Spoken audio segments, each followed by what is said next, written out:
আজকে আমরা জানবো সার্ভাইকাল স্লিপ ডিস্কের ব্যাপারে।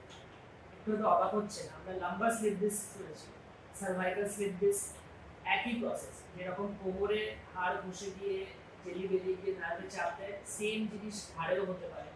এটা সাধারণত দেখা যায় যারা ল্যাপটপে অনেকক্ষণ কাজ করে, অনেক বেশি মোবাইল দেখে, হাড় নিচু করে কাজ করে, পড়াশোনা করে, সাধারণত 30 থেকে 50 বছর বয়সের মধ্যে দেখা যায়। এতে কি সিমটম হয়? হাড়ে অল্প ব্যথা থাকে, তারপর তার সাথে কোনো একটি হাতে প্রচন্ড ব্যথা, তার সাথে ঝিনঝিনানি ভাব, কখনো কখনো মাসেলের দুর্বলতা দেখা দিতে পারে।